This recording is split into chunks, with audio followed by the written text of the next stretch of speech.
Prue. Hi, Susan. Hi, Susan. Hi, Susan. I'm so excited to have your YouTube channel with Lake Forest Stories. Why don't we introduce ourselves? Well, I'm Susan Garrett, and I used to be the state senator and have lived in Lake Forest for decades and decades, and was even born at Lake Forest Hospital, now Northwestern Lake Forest. So I'm happy to be here, big supporter of Prue's, and I look forward to these stories. So many to tell. So I'm Susan Kelsey. I worked at City Hall from 2007 to 2017. We started the Economic Development Department. So it was my job to work with the local investors and businesses and, keep Lake Forest at full capacity. So I'm excited to be part of this and big supporter of Prue. And Prue, you're running for mayor. I am. I am. I feel particularly lucky to be sharing the screen with you two because you've been very important in my campaign. So I'm honored to be part of this Lake Forest Stories endeavor. Thank you. Why are you running?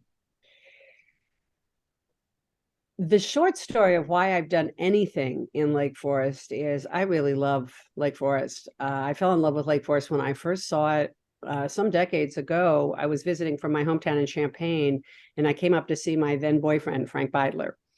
I just couldn't believe how beautiful it was. I was just really awestruck by the sort of the intersection of the natural beauty and and the built beauty, but this looked to me like a magical place. And I guess at some level I've sort of never gotten over how that feeling that I had, what a wonderful place. And we decided to live here. That was not a hard sell and I began giving back in Lake Forest pretty much right away, because that's sort of who I was. I'd given up a career in public school teaching, and I had young children, but I had things that I wanted to help with. So whatever schools my kids were involved in, I was a Cub Scout leader. I worked at my church. I was a Sunday school teacher.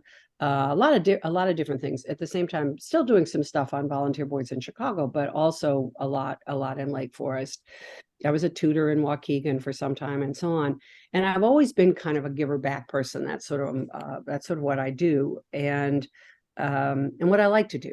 I mean, I think I have a skill set to do it. I like to get involved in organizations and try to make things better. I mean, that's kind of what I do. So when I began getting really directly involved in projects in Lake Forest, that was probably what was guiding me. I love this place. How do I give back? And a lot of people feel that way in Lake Forest. A lot of people will say, here's why I do what I do in Lake Forest. It's to give back. So I've done stuff. As I mentioned, the hands-on volunteer stuff. I've served on boards, but I've also done a lot of stuff directly with the city of Lake Forest. And again, guided by my commitment to the community and what I felt I had to offer. So I've done, for example, I service on the cemetery commission and as an alderman, but probably a little more unique is the public-private partnership work that I've done. And I've done a lot of it. And it's meant helping to organize public-private partnerships so public spaces can be improved with infusion of private dollars. And so that feels like something that is really a signature gift of mine to the city, and something I'm very glad to have done. But that's the short story. I love Lake Forest. I would say you're uniquely qualified because of what you said. You've been an alderman, you've sat on the cemetery commission, but your involvement at all different facets and levels in Lake Forest has been phenomenal. And, bringing all of that experience to City Hall and working with people like you do in a consensus style, I think would be such a breath of fresh air. And I'm keeping my fingers crossed that you are able to do all these things, continue to be able to do all these things. Thank you. Thank you. I've been considered by the caucus several times for mayor, including this most recent round, and I was not chosen as the finalist. So, and we don't always get the things we want in life, even things we think we're very well suited for. And I accepted that. Of course, I was disappointed. Who isn't disappointed when they think they have something to offer, and that's not going to happen. But I actually was fine with it. And then after the caucus sent out emails, told us we were going to have an election on the 9th, told us that we were going to vote they were going to offer proposed candidates for offices, the elected offices, both the council, the mayor, the council, 4 council seats, and 6 school board seats. And I knew this process. We've done this before. I've been a caucus supporter for a long time, a big believer in the caucus system for a long time. So, had November 9th on my calendar and had it all set. I will say the week before, I heard that there were going to be, I found out from the caucus website, I guess, that there were going to be no women candidates in either the mayoral position or for city council. No women candidates being proposed by the caucus committee. And I was distressed by that. That was separate from the personal disappointment I might have felt. I was really distressed because I'm a big believer in women in government, women in leadership of all sorts, to be honest with you. But certainly, we know that women add value. We know that having a range of views and experiences adds value. And we had not had a woman mayor, but additionally, so that was separate. I mean, that was one thing, but to have fewer women on council going forward than we'd had for the last decade, I found very troubling. And so I had reached out to some friends and said, be sure that you can vote in this election. And we'd done it. And so we always vote municipal elections, and so we went and dutifully did what the caucus told us to do and bring our ID and get checked off the voter registration list and so forth. And when we found out later that 2/3 of the people who voted against the mayoral candidate, and the caucus decided to just ignore that. That was really shocking. That was really shocking. And it felt like something that we couldn't just go, oh, well, they made that decision. Let's not worry about it. And a number of people had been nudging me about running as an independent, and I had been very resistant. It did not feel like the right way to provide service. And then suddenly it did. And I feel that it felt like a call, and I've been called to do volunteer service before, giving of my time, and I take it pretty seriously to sort of decide if it's something I really feel like I can add value. And in this case, I did. I felt like I could use my voice and my experience and my then contacts, which were a lot fewer than the ones I have now, and give it my best shot and raise some of these things that I think are concerns, and talk confidently about my skill set, which I think could be of real value to this community. Yeah, the caucus really ran it off the road when they decided to ignore the vote, the public vote. It surprised me that because I feel like it's an organization that's been around for 88 years, that they granted this was sort of unprecedented, but it was always a possibility. I mean, it was always a possibility, and to not have a good plan for that, and to not have even, I've been part of organizations that face things they don't expect. Pretty much any organization I've been part of has had to do that. That's part of organizational life.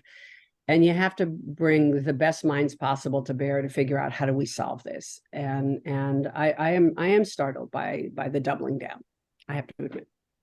Well, I was going to say it's concerning how after that vote, you're right, they doubled down and said, no, that was a non-binding vote. I think that was the exact verbiage they used. Mm-hmm.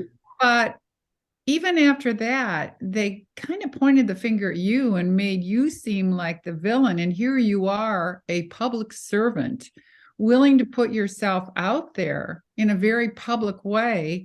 You should be applauded. Contested elections aren't bad. I mean, we should be grateful that we have other people who are interested in running for this position, which is so key and important and for us. So that's what's so puzzling to me, that they don't really see the value of somebody like you coming forward. They see it more as a threat.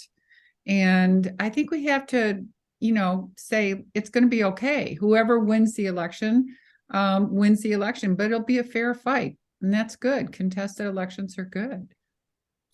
I do. I agree with that. I did not anticipate being the one to go forward with a contested election, and certainly it's This is not the experience I had. I was not contested as an alderman on any of the 3 occasions that I ran. So I'm having to learn some new skills. And fortunately, there are people around who are willing to help me. And I've been very pleased by the grassroots support that I've gotten on a whole range of levels, which is it's just been terrific. And I'm proud of it already. I'm proud of how we're running.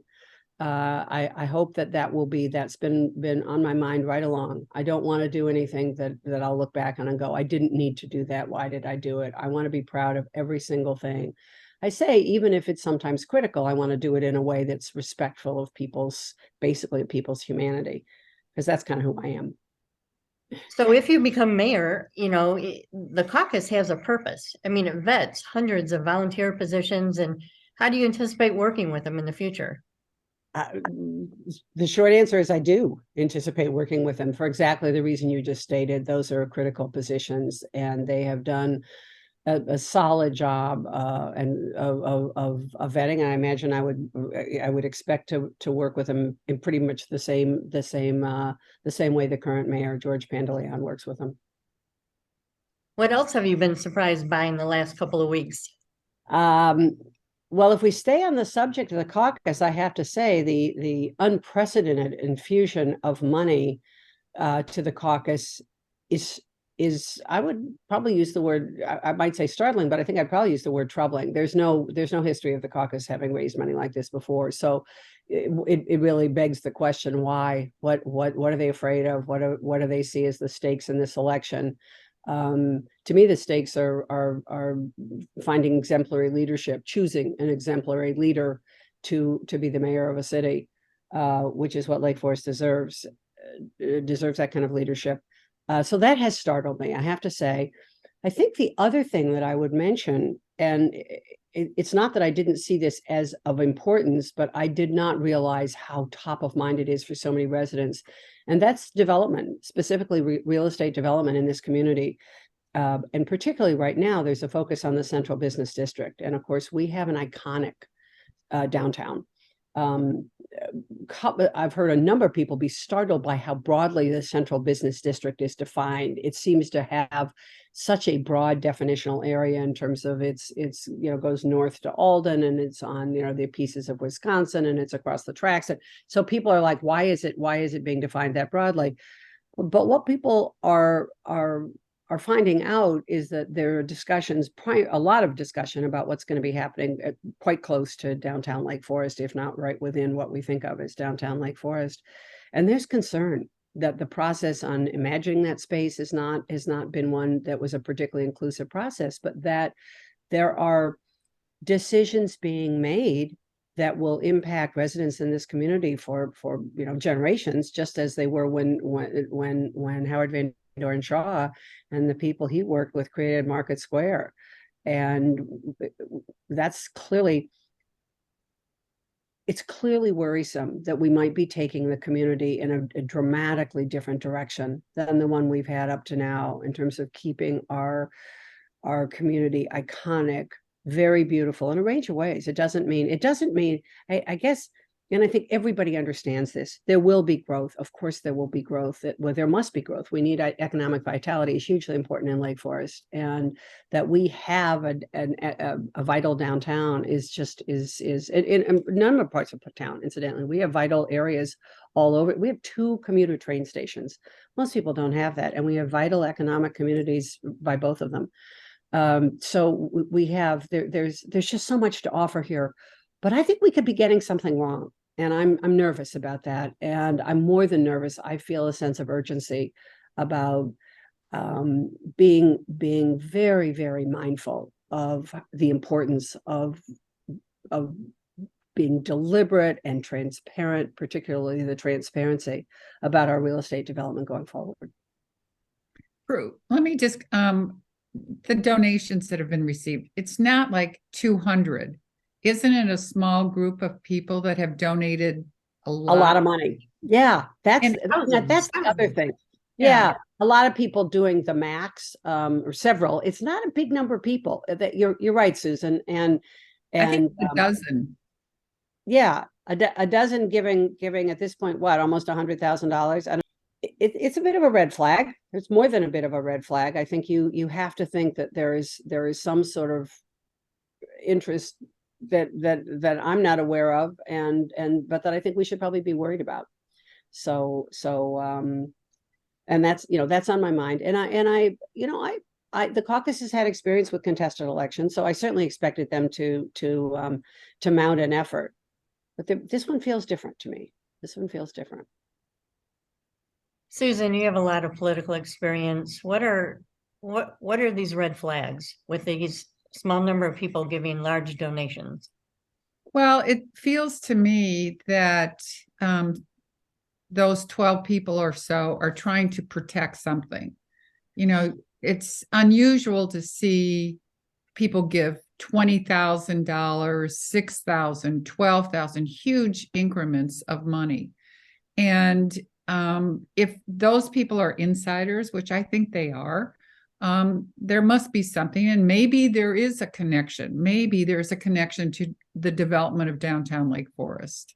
And I think Prue hit the nail on the head. We have to be so vigilant and so careful that whenever that kind of development is taking place, that there is consensus, that people are brought into the process, and that we do it in the best possible way. So by all this money being raised to be used against Prue's candidacy, it tells me that everyday people don't feel that way, but a small group of people who may be protecting their investment into Lake Forest. And so we all have to be aware of that. It's very, troubling.